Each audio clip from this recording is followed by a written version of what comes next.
Magandang araw po sa inyo lahat. Ako po si Banat Bay. Alam niyo mga kababayan, matindi ho itong balita natin na ito sa mga banateros ha. Kasi po ano ito, nangingialam na ba Amerika sa atin? Naku, hindi maganda ito. Ito po ba ay pakikialam, pagkokontrol sa atin at bakit nila inaalam?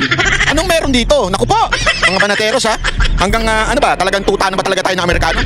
Sabagay, yung ako pong presidente, tuta ng Amerikano, wala talaga tayong magagawa. Hanggang yung mga nasa baba, puro mga tuta. Alam mo mga kababayan, hindi ko talaga gusto to. Galit ako sa ganito, yung colonial mentality na talagang hanggang ngayon pa ba? Hanggang ngayon pa ba? Sa kasaysayan natin ganyan na nangyari. Diyan nagalit si General Luna Pinakikialaman tayo ng Amerika sa lahat ng mga bagay. At tayo para tayong asong ulul, isang sit. Uupo, di ba? Play dead. Hihiga, di ba? Sana kung totoo Hindi ganun para tayong para tayong aso na, ewan ko, hindi ako natutuwa, naiinis ako, nabibwisit ako. Baka sabihin na naman yan, pro-China ka, ulul. Kahit China, hindi ako papayag na tayo ay tuta. At hindi naman nila ugaling manuta Ang China, alam mo, may napanood nga ako isang Amerikano na nagsabi na parang bagang, tanong, kailan nakipagdigmaan ng Amerika, kailan nanakop, ang China, kailan nanakop, sabi nung isang Amerikano. Ang sagot ng interviewer, wala. Totoo naman. Kahit titingnan natin sa kasaysayan, hindi nga sila nangialam di ba? Kung maaalala ninyo, sino ba mga sumakop sa atin? Espanyol, di ba? Mga Amerikano, mga Hapon. Anong ginawa ng China? Bili kayo, pancit canton, supaw. Di ba ganun lang pumunta dito, nagbenta ng kung ano-ano. At alam mo mga kababayan, hindi ako nagbibiro. Panoorin nyo yung mga dokumentary ng mga kasaysayan. Ako tuwan-tuwa ako sa mga dokumentary, mga history ng mga iba't ibang bansa. Ang China laging ganun.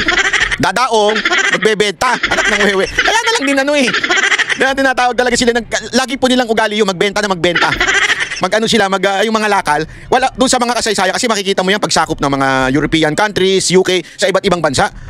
Makikita mo yan sa kanilang mga kasaysayan. Kasi ang mga puti, Amerikano, European, at saka itong mga taga-UK, may ugali na sila ang bossing na sila ang hari. Kaya nga sinakop nila ang mga Asia, di ba? Unahan sila sa Asia. Halimbawa, yung Hong Kong, di ba? Dating sa UK yan.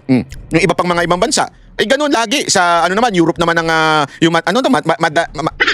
Madagascar, yon.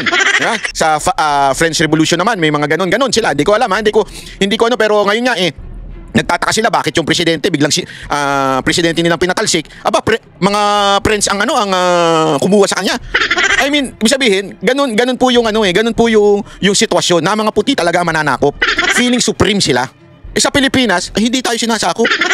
Iba kasi yung ito iba dalawa yan dalawang klase yan parang babae ba yan? Hindi totoo, para sa kaalaman yung dalawa yan dalawang klase ng babae. Hindi, I mean, babaeng kalagkarin.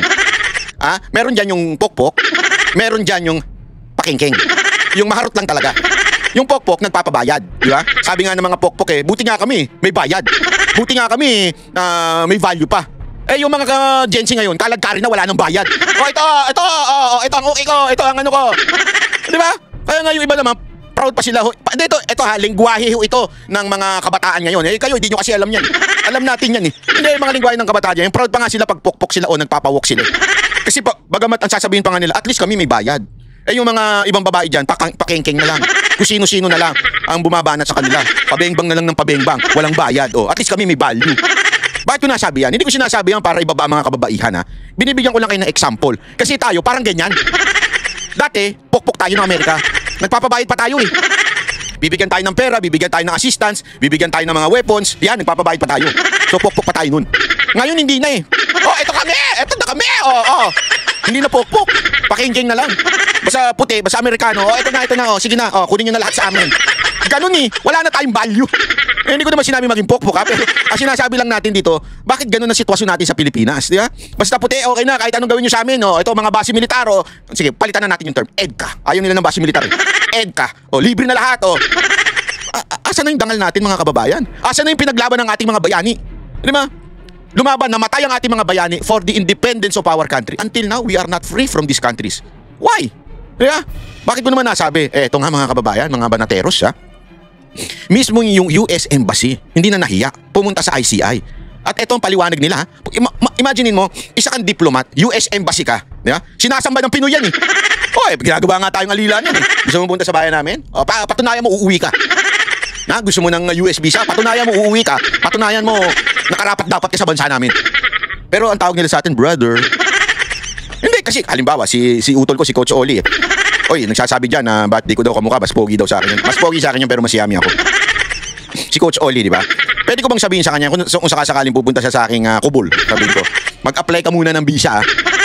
Hindi, pero kapatid kita, mag-apply ka muna. O kaya sabihin naman niya ako, sa akin, uy, punta ka naman sa bahay. Dalawin naman mo itong mga aso dito.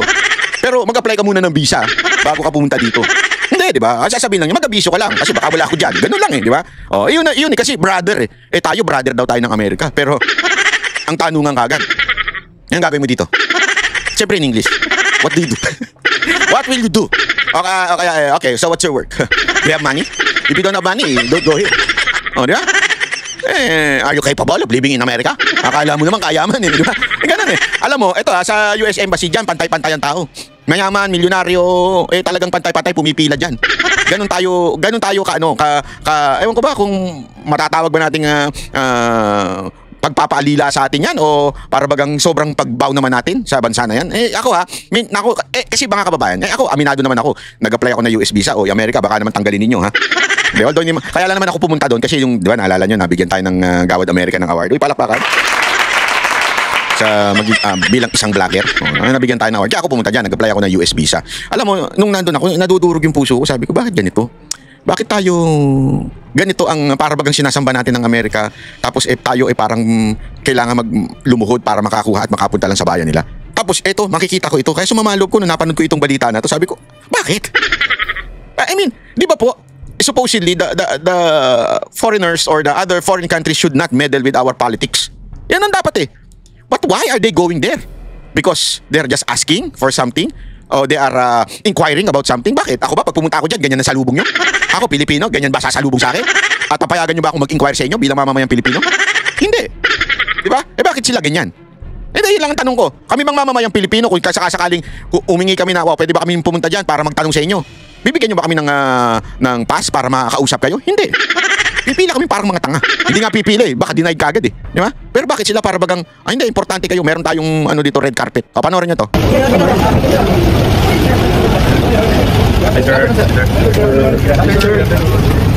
Di maganda. Kita mo na, di maganda. Talagang prepared sila dun sa kano. Ang lupit mo talaga. Prepared sila sa mga kano at talagang welcoming. Ang lupit nyo talaga.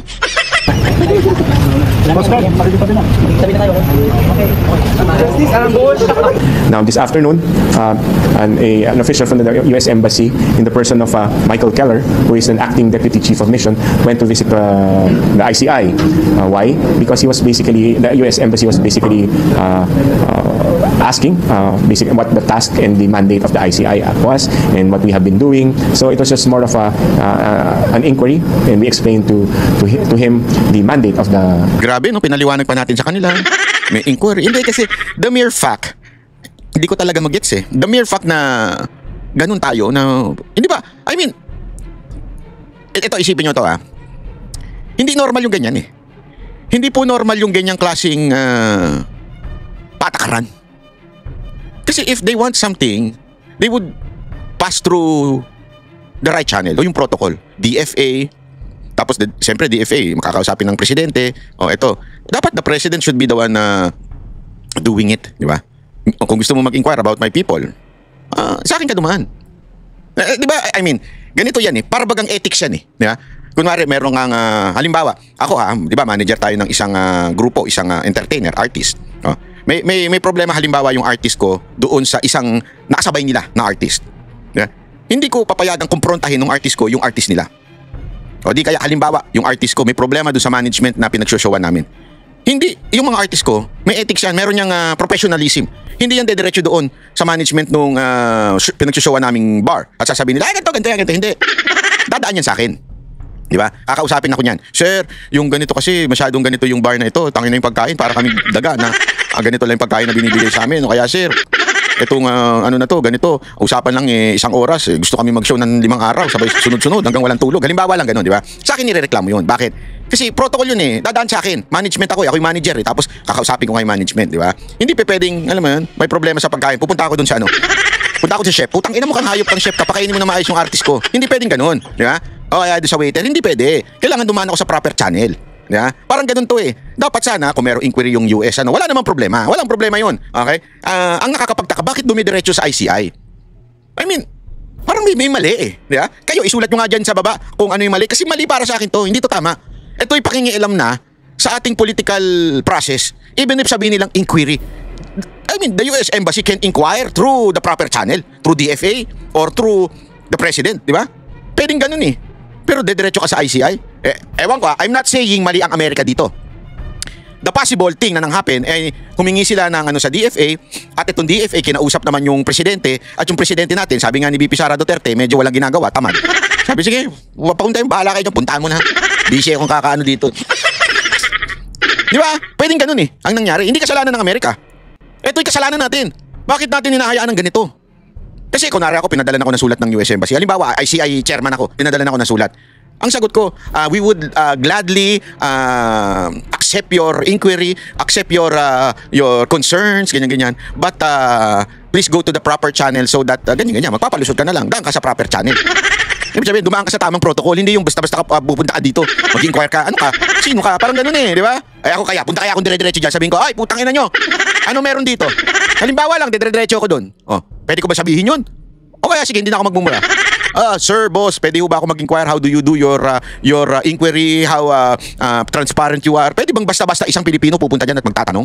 Di ba? Hindi eh. Pero ito, espesyal. ICI based on EO 94 and at the same time what we have done so far. So that is the activity that had happened here in the ICI. So if there's any questions, I can probably entertain a couple. Just curious now, what's the reason of UNDC plus one the ICI?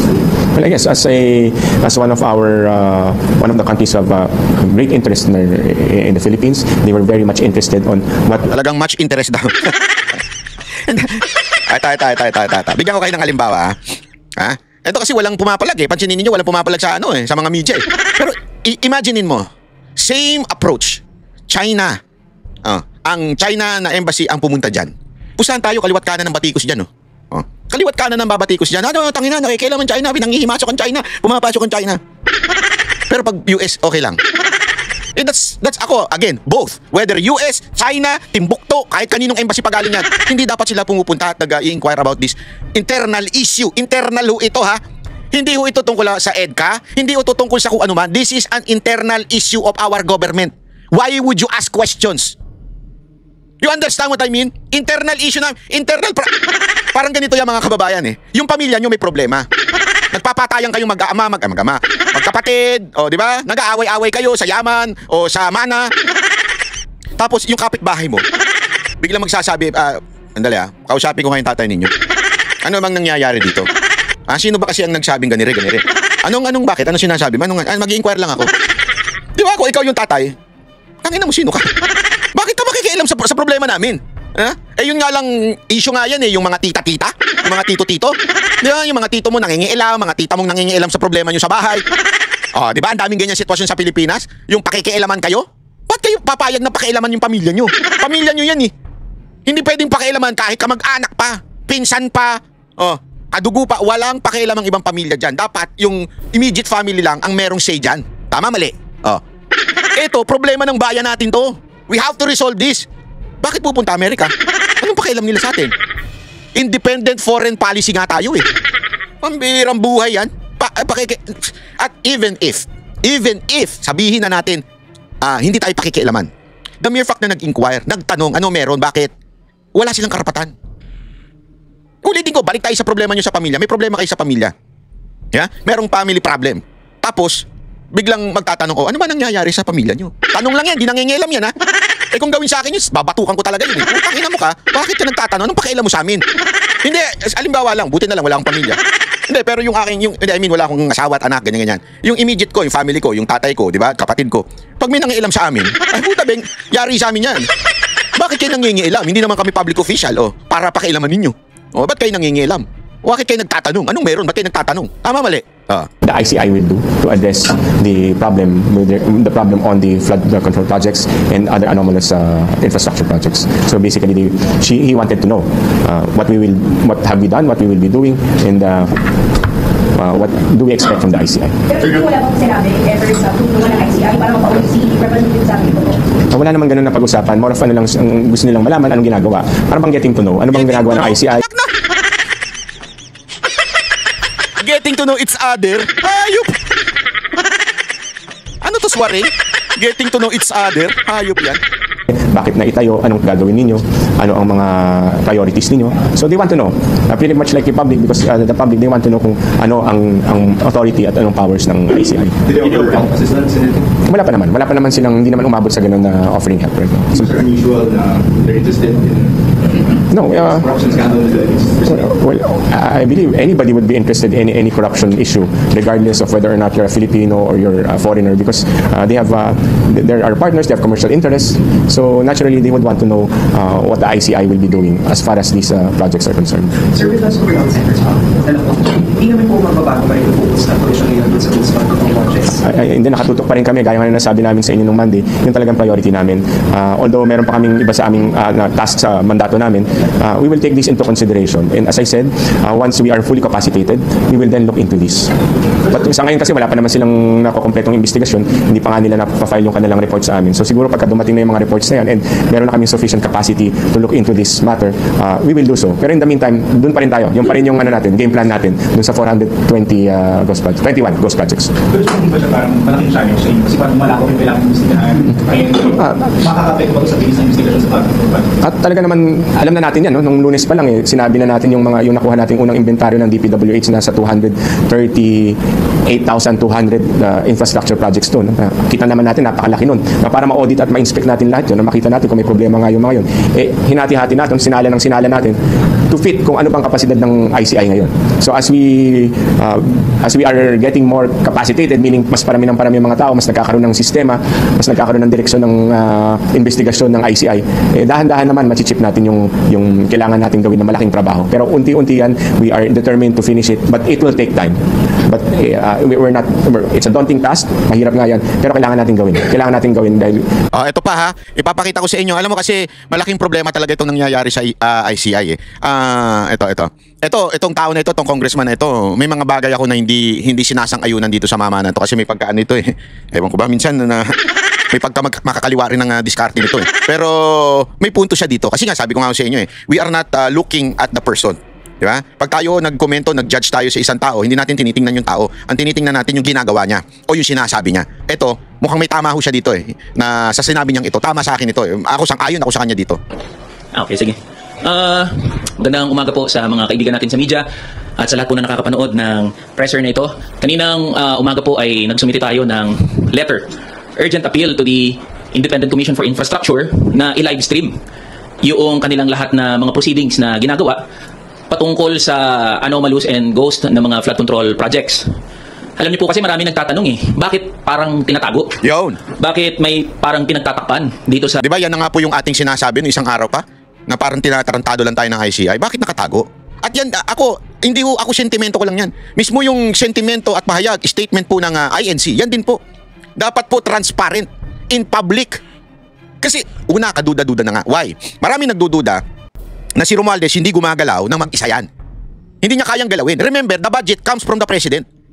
It ends with the President. So ibig sabihin, dadaan talaga sa Presidente yung pinaka-corrupt na budget noong 2025. So ibig sabihin, President Romualdez, meron na nga pagdududa doon. Magpinsan pa yung dalawang yun. Di ba may pagdududa na tanga tayo doon? Sino ba nag-create ng ICI? Di ba yung Presidente? Imaginein mo, assuming natin na meron talagang kinalaman ng Presidente, which is, in my opinion, meron. In most of the Filipino na tama ang pag-iisip meron. Yeah? Assuming na natin na meron talaga siya. Would you think ICI would say, the President is the mastermind? ICI, sige, pakisagot. Kung kaya nyo sagutin yan, oo, kahit Presidente pa ang talagang mastermind, ikakasuhan namin yan. No, because you were created by the President. That's bullshit. Alam niyo yun? Itong ICI na ito, paandar lang ito eh. This ICI was created so that mawala kay Marcos ang sisi para mailigtas at mailusot si Marcos. Huwag na tayo maglokohan. Yan ang purpose ng ICI.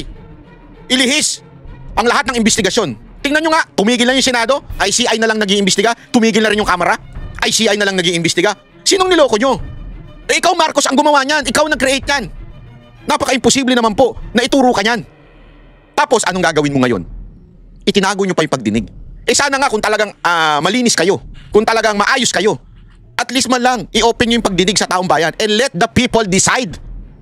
Ang problema, tinago nyo eh. Kaya ako, sangayon po ako sa sinasabi nito, na matagal na natin to sinasabi, dapat in public. INC made that statement also, dapat in public.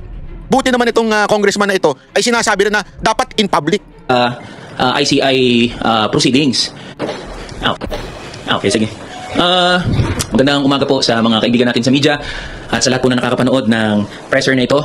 Kaninang umaga po ay nagsumite tayo ng letter, urgent appeal to the Independent Commission for Infrastructure na i-live stream yung kanilang lahat na mga proceedings na ginagawa patungkol sa anomalous and ghost ng mga flood control projects. Alam niyo po kasi marami nagtatanong bakit parang tinatago? Bakit may parang pinagtatakpan dito sa ICI proceedings?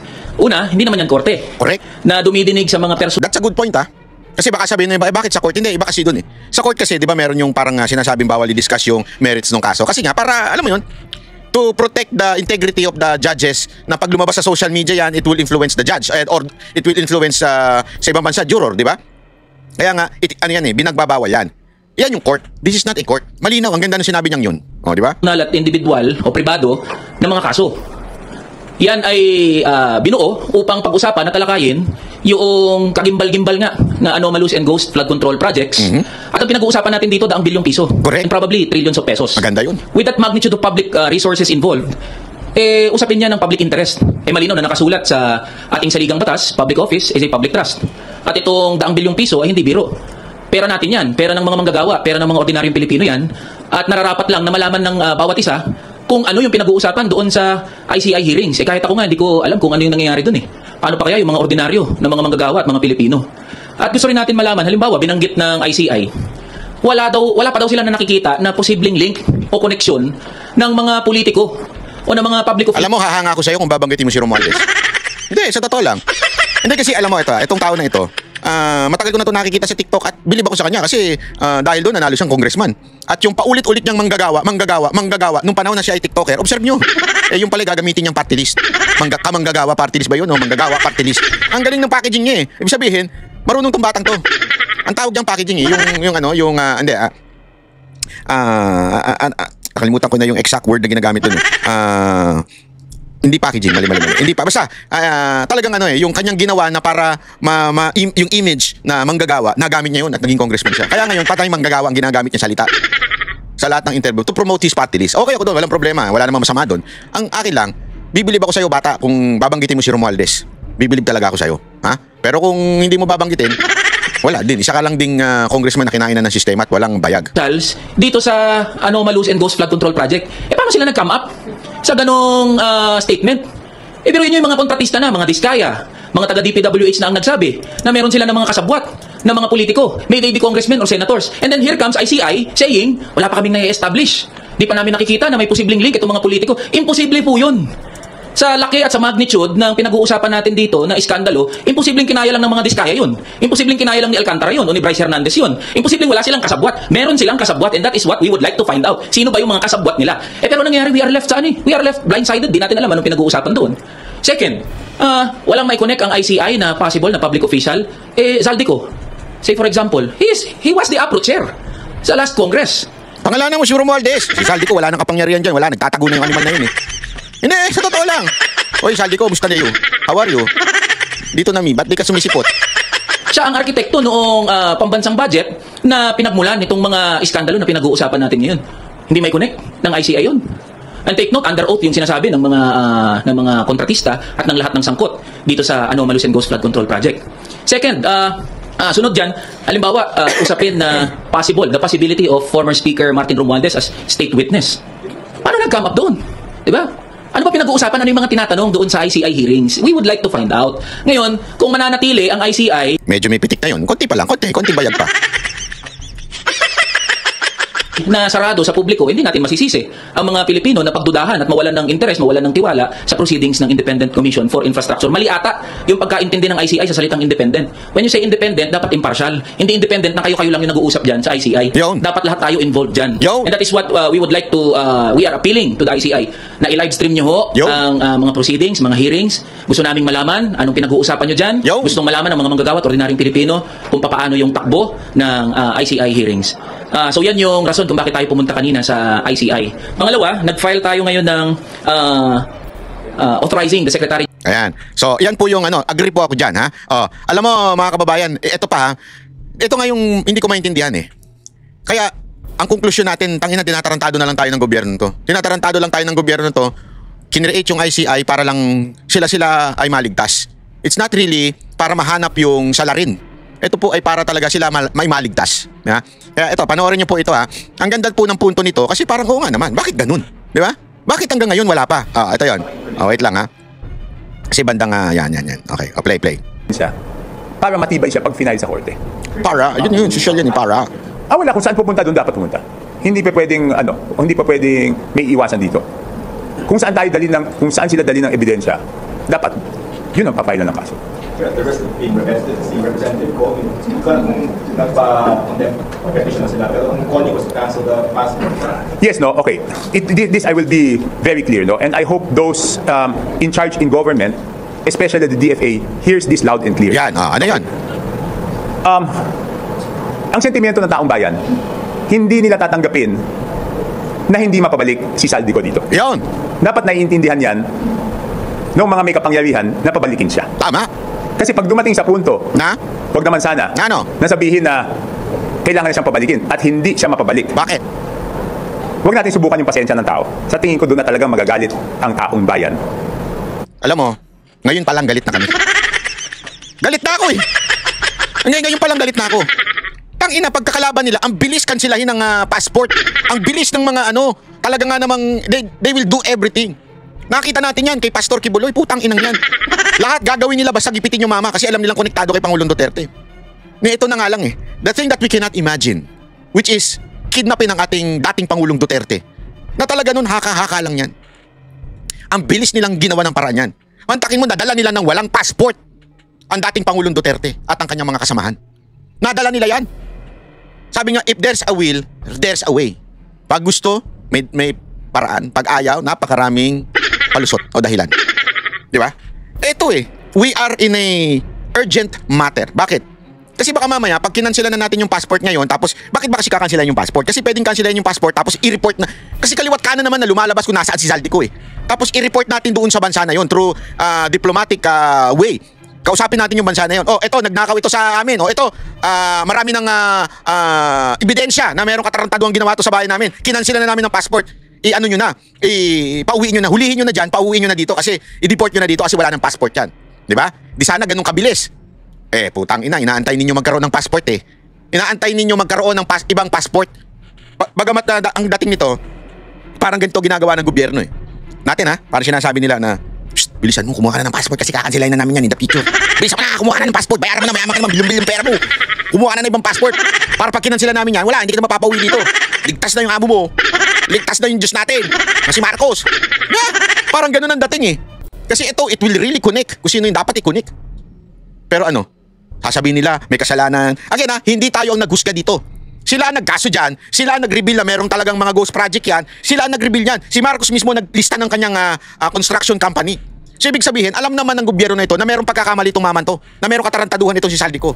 Bakit ang tagal kansilahin ng passport? They're giving him a chance to get a different passport. O to run away. We do not know what else kung anong gusto niyan. Kasi may mga ganyan eh. For your info may mga passport na nabibili. I-google nyo sa YouTube. May mga passport kang pwedeng bilhin sa pamamagitan ng pagbayad or di kaya pagbili ng property na putya baryang-barya yun sa kanya. Siguro, yung proseso, tumatakbo na ngayon. Bakit ayaw kansilahin? Sabi nga ni Tiangco, pag hindi na pauwian, wag nyo nang antay magalit ang taong bayan. Galit na po kami. High blood na po si Banatbay. Ang tagal na Ang tagal na nitong usapang flood control project na to hanggang ngayon. Yung mga pinklawan na, tatay na sila. Ikulong na yan. Ikulong na yan. Artista ng bayan, lumalaban, ikulong na yan. Ikulong. Kita hirap na hirap na yung mga ulol eh. Bakit hirap na hirap? May papaliwanag ko sa inyo kung bakit hirap na hirap. Hirap na hirap na silang iiwas eh. Hindi nga sila makapangalan eh. Hirap na sa artista ng bayan, lumalaban, ikulong na yan. Ikulong para mga ulol eh. Hanggang ngayon hindi makapangalan. May mga putang ina pala dito mga pingtain na ito eh. Puro kabaklaan ang alam eh. At baka doon na sila magduda sa sinseridad ng investigasyon. Kaya nga, sinasabi ko, doon sa DFA, may kapangyarihan naman silang kansilahin yung passport eh. Ngayon, ang hindi ko maintindihan, bakit tila DFA o yung ibang mga nasa gobyerno ang nagdedepensa pa kay Saldico kung bakit hindi pwedeng kansilahin yung passport. Di ba dapat kansilahin nyo, tapos pabayaan yung abogado niyang questionin sa korte yung pagkansila? Bakit parang tila baga, sila pa nag-abogado. Ayun. May punto siya dito eh. Kasi sinasabi nila illegal daw o kung ano mang palusot nitong lintik na gobyerno to. Sabi nga nito, kansilahin nyo. Kung questionin ng abogado ni Zaldico na yung pagkansela, let it be. That's the process. Di ba? That's the process. Pero sabi nga, tila ang nagbibigay pa ng argument na bawal kansilahin o whatsoever, ay nasa gobyerno pa natin. Ba't kayo nag-abogado kay Zaldico? Laking pera? Ang bayad? O tatamaan yung amo nyo? May legal na proseso naman eh. Function nila yan. Oh, function nila yun eh. Oh, yo! Di ba, okay, doon sa Passport Act, di ba? Doon sa Passport Act, RA 11983 yata yun. Tingnan nyo nga, baka mali ako eh. 11983? 983, Passport Act ba yan? So sir, tingin niyo, bakit parang meron kang hindi... Oh, tama. Passport Act. Oh, yan. Oh, ayan. Section 4 o Section 5? Oh, Section 4. Nahandyan yung grounds. Tingnan natin kung matalas pa yung memory natin. At least doon sa RA, tama tayo. 4 is authority to issue deny ka. O yan. Okay, ganito ha. Oh, medyo matalas pa pala memory ko. Medyo makatas ka pa siya. Pagka ganyan. RA 11983, Section 4. Isa sa mga grounds dyan is national security. Ayan. Tama? Eh yung galit na galit yung tao. Ayan, no? Section 4. Ha? Authority to issue, deny, or cancel. Ha? Again, this is RA 11983. Sino daw yon? Upon the application of any qualified Filipino citizen, the Secretary of Foreign Affairs, hereafter referred to as DFA Secretary, or any duly authorized consular official may issue passport in accordance with this Act. Philippine consular officials in foreign countries shall be authorized by the DFA to issue, deny, or cancel. Even yung consular lang natin doon, kung saan man siya nandong lupalop, pwedeng i-cancel. Okay? In the area of jurisdiction of the FSP in accordance with the provision of the Act. In the interest of national security, public safety, and health, and in accordance with Section 5. Ibig sabihin po mga kababayan, tama yung sinasabi ni Chanko dito. National interest. Pwede. Pag may interest ang mga atin, tayo bilang mamamayang Pilipino na nakikita natin may paglabag na doon sa budget, milyon, bilyon, trilyon ang nayari ng budget. National interest yan, interest ng mga bawat Pilipino yan. Pwedeng magkansela, ba't di ginagawa? Gago! Ibig sabihin, dalawa lang yan. Bayad tayo, itong gobyerno to, pinalala mo ni Zaldico, or ayaw nyo lang talagang umuwi si Zaldico. Which is which? Kayong mga taga-DFA, bayad ba kayo ni Zaldico? O baka naman, ayaw nyo lang talagang pauwiin yung mama dahil tatamaan yung boss ninyo? Pakisagot nga dyan mga kababayan sa baba, isulat nyo nga dyan, tingnan nga natin. Siguro naman mag-agree tayo na galit ng tao. Ay, may mga mass movements. Sobra. Itong mass movements na to, pwedeng samantalahin ng masamang elemento para ma-destabilize yung gobyerno. Hindi pa ba national security issue yan? Hindi pa ba yan pasok doon? So sa DFA, hindi pa ba pasok yan? So ba't hindi nyo kanselahin? Tapos bahala na yung abogado niya mag-question. Sir, nakikita yung possible reasons why parang hindi po sa proseso. Yung pag-cancel ng passport, hindi ko nga alam eh. Kaya nga dapat sagutin ng DFA eh. O ngayon, pag hindi na-cancel yan at hindi na pauwi at nakakuha ng passport sa ibang bansa na wala extradition, waiting ba sila managot? Sir, naman napakinggan mo isa yan. Hindi namin napag-usapan yan. Yes po. Ano po? Si Garrison. Hindi. Wala namang personalities eh. Wala naman kami personalities pinag-uusapan. To make it very clear, wala namang personalities na pinag-uusapan. Ang pinag-uusapan lagi is yung proseso. I think my impression is, gusto nila maintindihan yung proseso. Yung buong proseso, paano nagsisimula, paano yung mga posibleng, siyempre naman sila nag-imbestiga, hindi naman na i-disclose sa akin kung ano yung hinahanap na ebidensya, di ba? Hindi. Sir, balikan ko na po yung integrity kasi as you said, the ICI secretary. But I think parang there's a public uproar right now. So yun po malinaw po yun. Alam mo kasi mga kababayan, sana anuhin natin ito mga banateros. Tutukan natin ito. Bakit ba natin gustong kanselahin? Dahil ba galit lang tayo? Hindi. Gusto natin kanselahin para umuwi siya dito. Malaman natin sino ba talaga. Imposible kasing gumalaw ka mag-isa eh. Tanda mo, kasi ito yung mga, bakit si Zaldico, siya yung nasa small committee na sinasabi pa, matagal nang sinasabi ni Tiangco. May mga kasamaan siya dyan. Hindi ko maintindihan bakit ayaw mong umuwi. Ayaw mo ma-question. Ayaw mong matanong ka. Ayaw mo magpaliwanag. Ba't ayaw mo? Ganun lang kasimple. I mean, hindi ka na may kukulong kagad. Kakasuhan ka pa lang. So ibig sabihin, guilty ka na. Yun ba ibig sabihin nun? Di ba? Pag tatago mo, guilty ka na. Ganun ba ibig sabihin nun? Ako nang tatanong lang sa'yo, Zaldico. Ang tinatanong naman natin dito, kini-question natin dito, itong putang inang gobyerno to, walang ginagawa. Bakit hindi nyo kanselahin? Bakit ang bagal ninyo kanselahin? Ano meron? Magagalit sa inyo yung mga kabataan. Hindi, ito, may bago na namang, ito, kahapon din natin ito masyadong nadiin, pero idiin natin ngayon. Idiin natin ng idiin kung ano yung nangyari. Sinabi ni VP Sara Duterte na kabilang daw sa pinagamitan niya ng confidential funds ay para imbestigahan si dating Congressman Zaldico kaugnay sa mga overpriced laptops ng DepEd. Sinabi po yan ng Vice kahapon kasabay ng pagsiwalat niya na sangkot ang tupa niyang SunWest Nico sa manamalyang pagbili ng mga laptops. Matatandang pinatikos ang Vice dahil sa maling paggastos niya umano ng confidential funds. Naging ugat din ito na reklamong impeachment sa kanya noon. Gumawa kami ng sarili naming investigation sa loob ng Department of Education noong ako ay Department of Education Secretary. May I just say na merong confidential funds na pumunta doon sa paghahanap ng ebidensya sa investigasyon na yun. Samantala, pinag-aaralan na rin ng Independent Commission for Infrastructure kung ipapakontempt si Ko dahil naman sa pagkakasakot niya sa flood control scandal. Bigo kasi siyang sumipot ng ipatawag kahapon ng Independent Commission for Infrastructure at hanggang ngayon, hindi pa rin siya nakauwi sa Pilipinas. We will study this further. Either we file a petition before the Regional Trial Court for a contempt proceedings or probably reissue a subpoena. There was a difficulty in serving it in person because he was outside of the country. Daming palusot talaga. Ang daming yung palusot. Nahihirapan kasi nasa ibang bansa siya. Pero pagkakalaban nila, no, ang bilis. Walang lahat na lang ng ano talagang gagawin. Di ba? Ito nga di ba yung binibintang kay VP Sara Duterte, yung confidential funds, talagang ginamit niya. Ayan sinasagot na kayo kasi marami nagsasabi diyan bakit hindi sagutin ni VP Sara Duterte. Ayan po, sinasagot na kayo. Sinasagot na kayo na ginamit niya yan para malaman kung sino ang punot dulo ng laptop. Grabe yung laptop na yun Yung laptop scandal na yun kung babalikan ho natin. Ang tindi ho nung scandal na yun. So ginamit niya ho yan at napag-alaman nila na si Zaldico ang merong kagagawan. Ayun ang sinabi ni VP Sara Duterte, which is ni-reveal nga yan dati ni Senator Villanueva. Dahil nga dyan, nakasuhan ako. Sinyer ko lang yung kay Villanueva. Diba? Ngayon, alam nyo na kung paano nalaman. Kasi remember ang confidential funds ay talagang ginagamit yan pang spy. At dung sa DEP, hindi ko sinasabing lahat doon ginamit lang. Alam naman natin ginamit din ni VP Sara Duterte yan against dun sa mga komunista na nag-ooperate sa loob ng eskwelahan. Yung hindi pala komunista, mga terorista. Kasi totoo, alam nyo, itong mga NPA na ito, kaya ako walang bilib ako dun sa rally nila. Ako, naniniwala ako na yung mga kabataan, wala silang kasalanan Sila ay nadadala lang.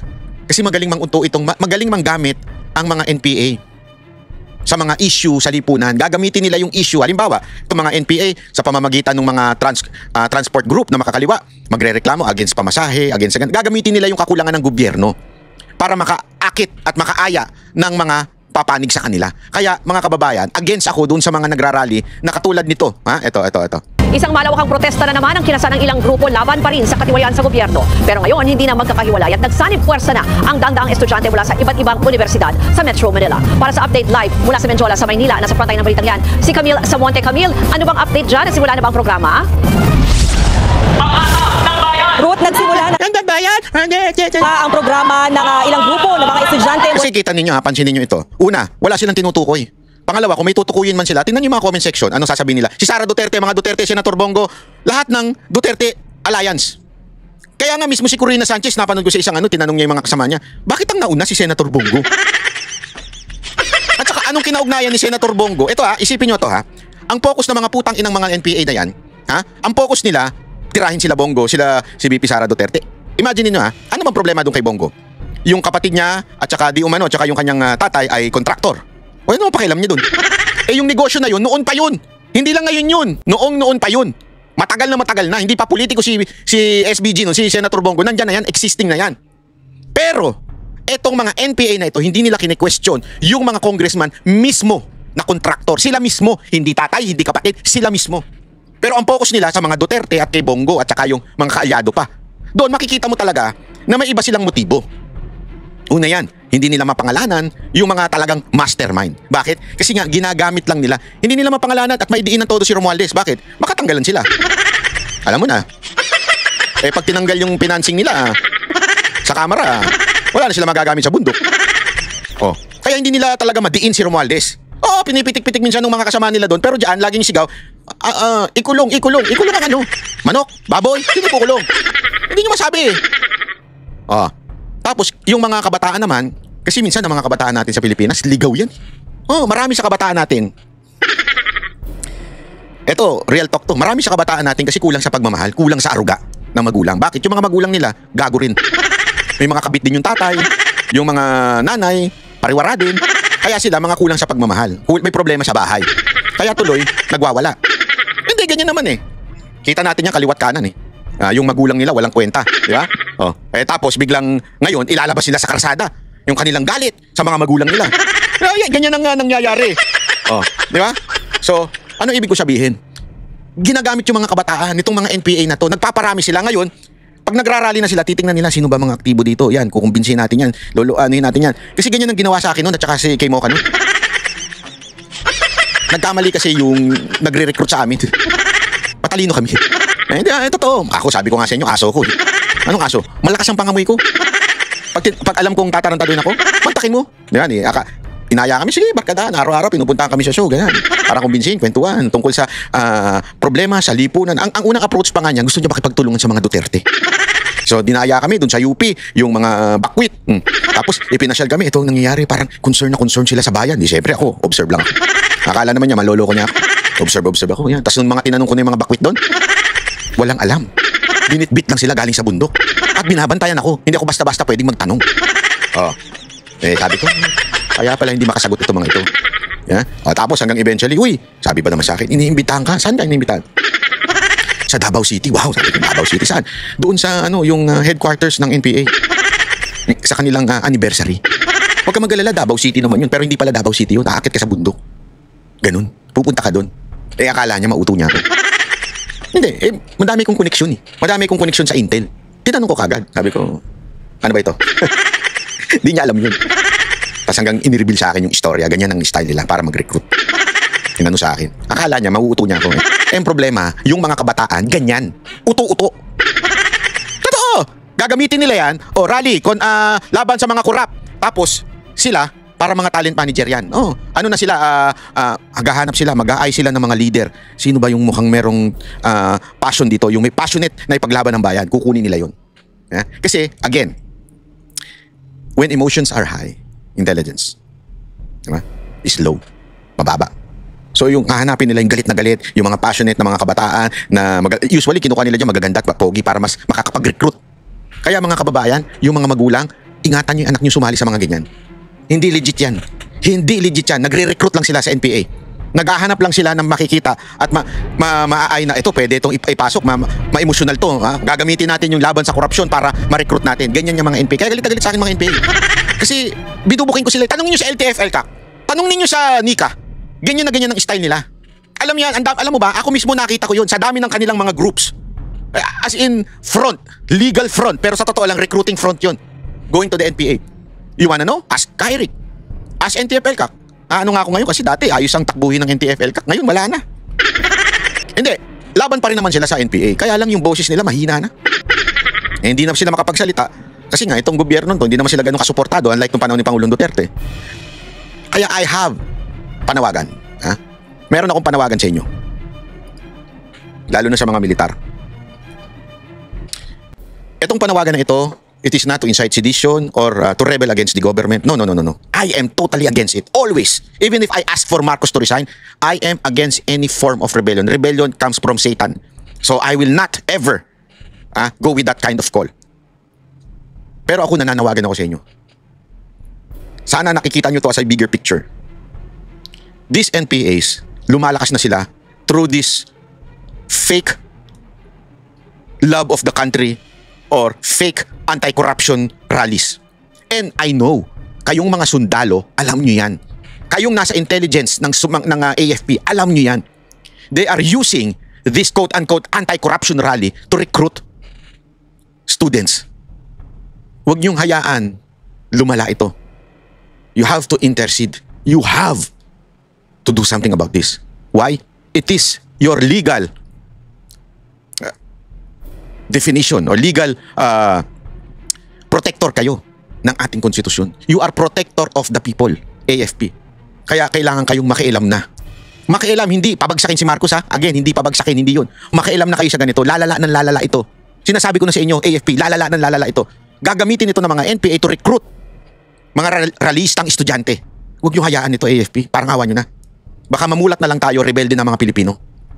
Lumakas sobra ang ganyang klaseng quote-unquote anti-corruption Gen Z. Hindi totoo yan eh. Fake yan. Alam nyo yan. Alam nyo kung sino ang corrupt sa Pilipinas. At yun dapat sana ang pinabababa natin. Pero hindi eh. Ginagamit ito ng mga NPA. Hindi nga nila madiretso kung sino eh. Ginagamit ito ng mga NPA para makapag-recruit. Parang awan nyo na AFP. Do your job. This is your job. Protect the people. Protect the people from these NPAs. Protect these people from this rebelde in the schools, in the university. Protect us. Parang awan nyo na. I am calling sa mga AFP. Tulungan nyo kami. Yung mga kabataan natin, nare-recruit na. Parang awan nyo na. Do something about this. Maraming salamat po. Ako po si Bana.